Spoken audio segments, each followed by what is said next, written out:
अजून एक आपल्या माध्यमातनं एक 15 ऑगस्टचा मुहूर्त म्हणून आम्ही एक नवीन संकल्प त्या ठिकाणी घेतलाय आणि उद्याच्या येणाऱ्या गुरुवार म्हणजे त्या गुरुवारी आम्ही ठरवलं होतं, परंतु जिल्हाधिकाऱ्यांची एक त्यांना बैठक असल्यामुळे आम्ही पहिला म्हणजे आलेगाव मतदारसंघातील गाव आहे, तर आलेगाव, लवळ, आज पंढरपूर तालुक्यातली मतदारसंघातली गाव असतील, त्या प्रत्येक गावात आठवड्यातल्या एक दिवस गुरुवारी आम्ही त्या ठिकाणी मी मुक्कामाला जाणार.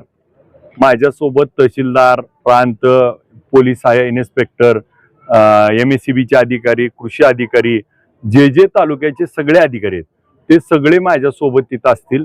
आम्ही संध्याकाळी 6 वाजता पोहोचणार. 6 वाजता पोहोचल्यानंतर त्या गावातली म्हणजे आज तुंगतमध्ये आहे तर फक्त तुंगतचेच प्रश्न, मग रस्ता केस असेल, पड जमीन असेल, जे म्हणून असेल, लाईटचा असेल, MSCB घरकुल असेल, जो प्रश्न असेल ते सगळे प्रश्न आम्ही 2 तास 4 तास ऐकणार.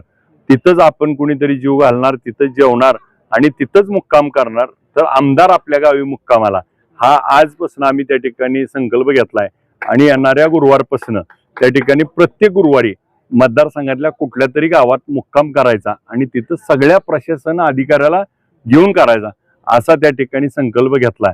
एखाद्या गुरुवारी जर चुकून त्या ठिकाणी कुठली मीटिंग किंवा काही कारण आलं तर तेवढा मात्र मग गुरुवारच्या ऐवजी शुक्रवारी किंवा बुधवारी असा काहीतरी बदल करू शकतो. आणि आम्ही हा संकल्प घेतल्यामुळं त्या गावात जाऊन त्या गावातले प्रश्न सोडवणे, आमदार आपल्या दारी आणि आपल्या गावी मुक्कामाला असा आम्ही त्या ठिकाणी नवीन प्रयोग करतोय. संकल्पना कोणाची? आम्ही त्याबाबत भूमिका घेतली आहे. सरकार देखील आता त्यात सकारात्मक आहे. कलेक्टर साहेबांनी त्याला पॉझिटिव्ह घेतलंय आणि जिल्हाधिकारी साहेब बोललेत की आता हा जिल्ह्यात सगळेच आमदार त्या ठिकाणी किंवा सगळेच अधिकारी याबाबत काम करतील.